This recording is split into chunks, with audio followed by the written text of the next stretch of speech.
started the live streaming onto the YouTube channel, and we're recording as well in the Zoom meeting.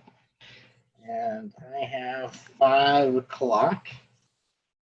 So I'm going to go ahead and call the meeting to order. And just for the record, since we're doing this on video conference using Zoom, I am going to just quickly do roll. I'll go through the names. I'm unmuting everybody here. And we have some members of the public. Thank you, Julia. And Christine as well. I saw your kid in the background there, Julia. Oh. It was an extra member of the public. There you go.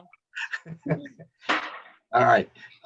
So let me quickly just do roll, and then we'll get rolling here. Maureen, if you could just say here, that'd be great. Got Maureen. Yes. Mary Lee. Here. Tom. Yep. Gina. Here. Mike. Yep. Juliet. Here. Wynn. Here. Karen. Here. And Cheryl. And then Here. Todd. All right. So we'll call to order at 5 o'clock, and we'll just move quickly. We only have one item for discussion today and possible action: the memorandum of agreement with Joel Barlow Education Association regarding distance learning during COVID emergency. So I'll look for a motion to approve the MOA. We can discuss it. So we have a motion. So moved. Okay, so Cheryl, I think I heard you for the Yep, Cheryl. first and second. I didn't, it sounded like a couple people there. Second. Karen for second, okay. Thank you. All right, so open for a discussion on the MOA. And I know there were a couple of questions sent in, so Tom, I appreciate you being on. Did your, it looks like your call with the governor ended earlier? No, I'm waiting to jump from this to that when. Okay, well, we'll be brief. So, all right, so. So there were a couple of questions. One, this is the text of this language was drafted by our attorneys who represent the district. We had initially begun an exchange with language that had been suggested by the JBEA. And I thought it was, I asked for them to consider this as a counter because this language contemplates a longer duration closure than in some of the initial MOUs or MOOs that were coming out were kind of crafted assuming it would be a rather brief duration. And anyways, our lawyer wrote the bulk of this. There's a few language edits that we pass back and forth, and so for starters we wrote it. I think there was also a question about item 10, which is about we would be paying coaches or supervisors of extracurricular activities, and that would obtain for either something we've already committed to and got started and has had to stop, or something that has been a long-standing part of a particular employee's relationship with us. Anything that isn't currently filled, we're not going to post. We're not going to fill something. And I want you to know that we're contemplating that the stipend will be received for service. So we're not just going to say, here's money, don't do anything. And my example is, Gina will recall that we used to have a longboarding skating club at the high school. And we wouldn't let the kids actually skate. So we said, we're sorry, you can't have a club for that. We were worried about liability. And the kids came back and said, no, we still want to run a club. We want to watch videos of accomplished longboarders and critique their performance. So there's something that normally you would think of, you have to have the kids all together to do, but they found a way to do it that we could easily translate remotely. So we haven't followed up on the details of this yet, but we certainly will And our expectation would be any member of the JBA who's receiving a stipend would have some, there'd be something they're doing, and we're going to have to ask them to get creative on it. I think, I forget, there was 3 questions. I'm sorry, I forget what the third one was about. If there are other questions. I think the third one was how many extraordinary Oh, right. assignments Yeah, thanks. did So, we anticipate? right, so that is a kind of a contingent question. Would there be additional, the need to work out additional pay for something that either becomes much greater than the expected 6+ hours of contact, and the one that comes to mind for me is if we have a teacher who is not able to work even remotely, and we were to do as we sometimes do, we ask other teachers to take the equivalent of a 6th class, and we pay them as contract a certain additional amount. That would be an example of an extraordinary situation. So Mute that. Perhaps mute yourself. Sorry, that's my other phone. It's probably a, what do you call it, a On, so I spam can call. hear. Okay. Todd, I didn't post this question, but can I ask one? Yes. Yeah, so with regard to 2 things, and it seems like there's enough flexibility in the arrangement to address IEP, students with IEPs, and there's some flexibility to be able to do that. And then if we do decide that we are ready for either Zoom or a meeting or some other live meeting technology, I believe there's some flexibility to do that in a way in what we have written. Is that correct? that's correct. There's in the agreement about the formatting, we have the methods, including but not limited to use of email, Google Classroom, telephone. And I have, as I've communicated, I don't want any live interaction or convening of synchronous lessons as in the first week or until we work it out. Okay. But this doesn't, the agreement leaves us enough room that when we have we think the technical competency and we've worked it out, that we can go to such meetings. But we're all going to have to be flexible. That's why I want us to reserve this until we see how the day flows, because obviously you can't expect a teenager to sit at a screen for 6 solid hours, and we're working it out. But to answer your question, yes, I think there's no prohibition about us going there at some point. And IEPs were covered there too. I know that was a concern that was raised before, or probably question, I should say, not really concern. Yeah, so we working with, I gotta say, we worked really closely with the Teachers Association and their rep, and we didn't want to try to write everything into the agreement. We wanted the agreement to allow us to operationalize. And so we're still going to be, we are seeking direction from the state and the feds on IEP compliance and how you translate some of the services that make a lot of sense when you are in session into something remote. What I am very hesitant to do, and am really unwilling, is to say, well, we're going to send an occupational therapist to someone's house to work with them. Right. So we know we're going to have to resolve that, and Hartford knows that that's near the tippity top of the concerns that we have guidance on special ed. Okay, thanks.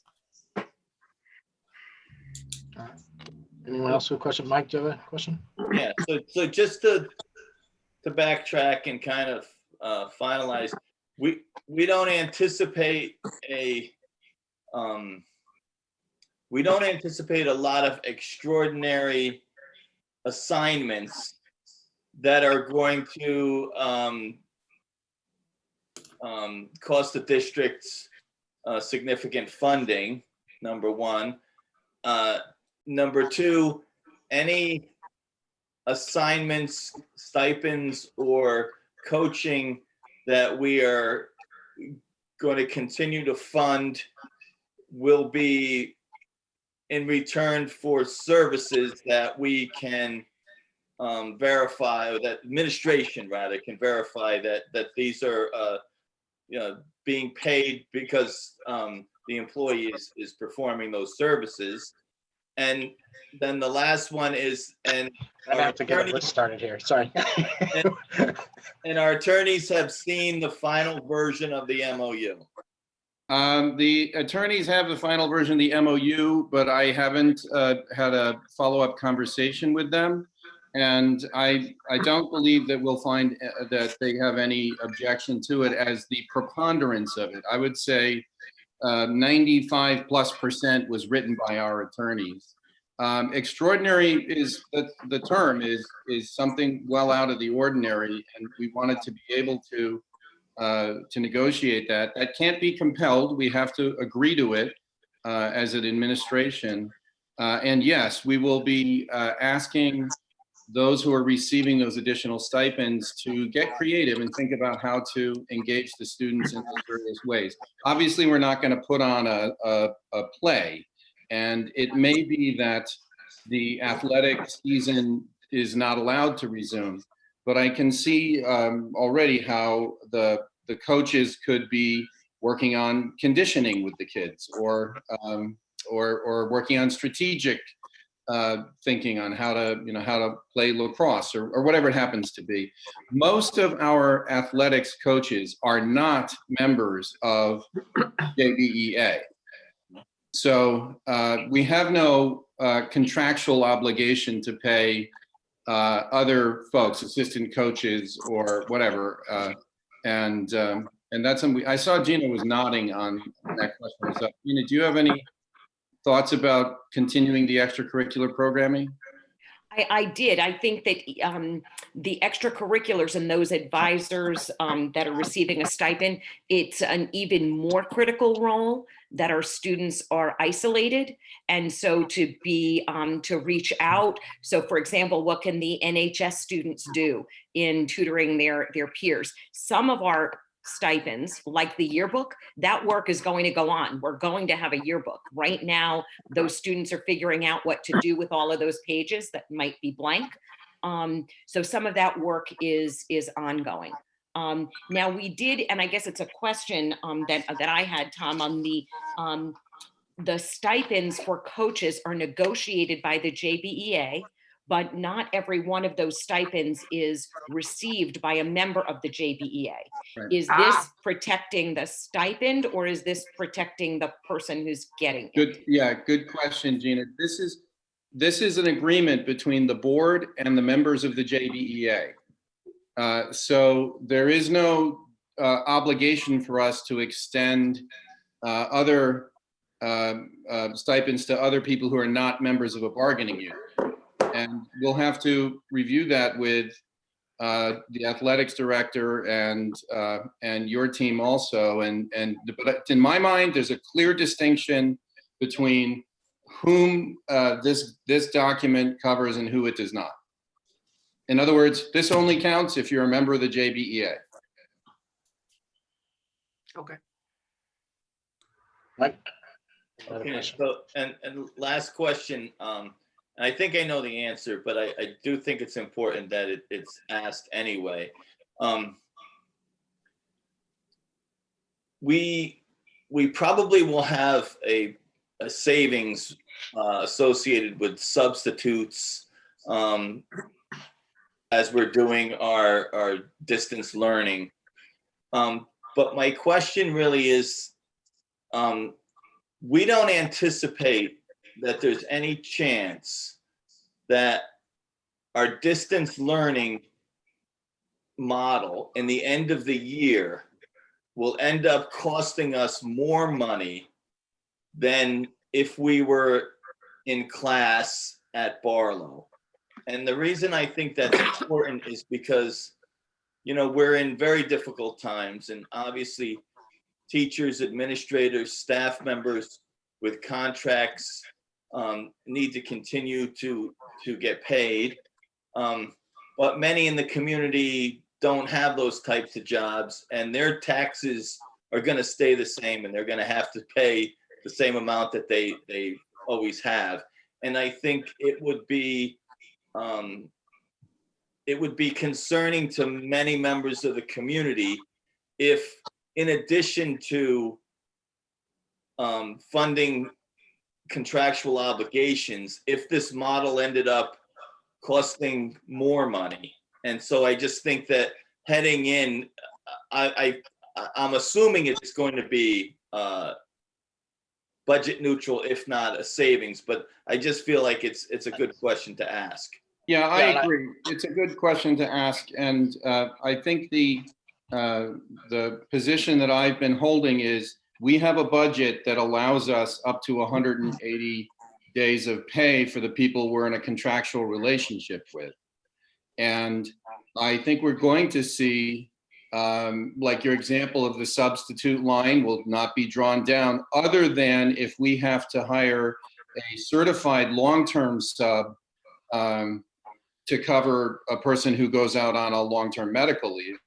But so there will be, I think, other savings that I'm not ready to speak to. I am ready to raise the question of our contractual relationship with First Student, the bus transportation company, and I think everyone is going to be working on that.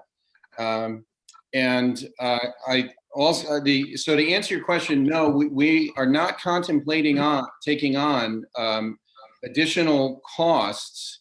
I think the area that will need clarification is again coming back to the special education and the delivery of services, and if we are going to have to offer compensatory time in the summer. We have an extended school year program, and it could be that some of the services that simply cannot be presented in this format, that we need to provide compensatory time for that. So there would maybe be some costs associated with running the summer program. But we haven't taken on for things, for example, there is no commitment that I can make. It would have to come from the board to suddenly try to provide everybody with one-to-one computing. I think we've made it pretty clear we have a limited number of laptops or Chromebooks, and so there's. I think that we should see a break even or even less than initially budgeted costs. You won't be running the buildings, obviously. So good question. And I think at the moment, the answer is no. It's not going to entail significant additional costs. And I think personally, I would think it's something, we'll work with Scott and just kind of see maybe on a monthly or hopefully not quarterly that we go too long, but just see how we're, spending against, object summaries. As you mentioned, I would think we'd have some things at the same level and other things going below spend. And we'll just have to, see how it unfolds over the next couple of weeks. Yeah. Okay.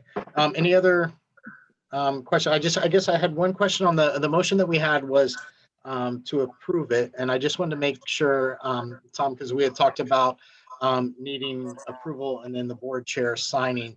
But is this the final version that was sent out, or are you expecting another version coming back that I can sign this one and we can get?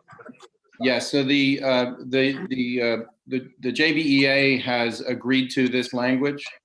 And so they're looking for the board to enter that also. So the motion, I think, should approve it and authorize the chair to sign on behalf. Okay, so I'll put that back to Cheryl if you're okay with modifying your motion for approval for the agreement and board chair to sign it. Sure, I modify my motion to have the board agree the agreement as written and authorize our board chair to sign. Okay, and Karen, you're okay with that as the second? Yes, definitely. Okay, any other questions or comments? Otherwise, we'll move to a vote on it. Okay, So all in favor of approving the MOA and authorizing the board chair to sign it, please signify by saying aye. If you can hold your hands up as well, and I can just do a roll call really quickly. It looks like Mary, Mike, Juliet, Gwen, Karen, Cheryl, Maureen, and Todd. So unanimous by all 8. Passes. All right. So I will go ahead and sign this, Tom, and send a scanned copy over to you this evening. And then just again, for the record, we also had one other member of the public, Christine Dominico, on as well on the call. And this again was a special meeting pursuant to Executive Order 7B to hold it remotely, just for the record. We're video streaming it and recording it on YouTube, and coming as one of the state rules to allow us to hold emergency special meetings as well. Again, just for the record, so we have that all recorded. All right, so that was the only item of business that we have on for this meeting. So I'll look for a motion to adjourn. Can I just ask a quick question? Sure. I was just going to ask Tom, how's the handing out of the meals going and the computers? We had both successful. There were a handful of takers for the lunches. We sent a clarification that a person does not have to actually be free and reduced lunch status in order to come and I get. saw that today. Yeah. That went well. And just great thanks on my part to our IT guys to get it organized, and the secretaries and the people who came. It was really smooth, and we're glad that we're able to help out. How many laptops do you think you ended up giving out? I don't know the count. I would say somewhere between 30 and 50 in each of the 3 districts, maybe in that neighborhood. Oh, good. Okay. Thank you. All right. Thank you. Yes, thank you. All right. So again, looking for a motion for adjournment. So moved. Second. Okay, so I have Mike and Karen is second. All in favor? Aye. All right, Aye. looks like it's passing unanimously, all 8. So I won't roll call on that. Thank you again, everyone, for meeting on short notice and at 5 o'clock on a Friday night. I appreciate it. Thank you. Thank Be you. safe, everybody. Thank you. Bye. Everyone. Bye.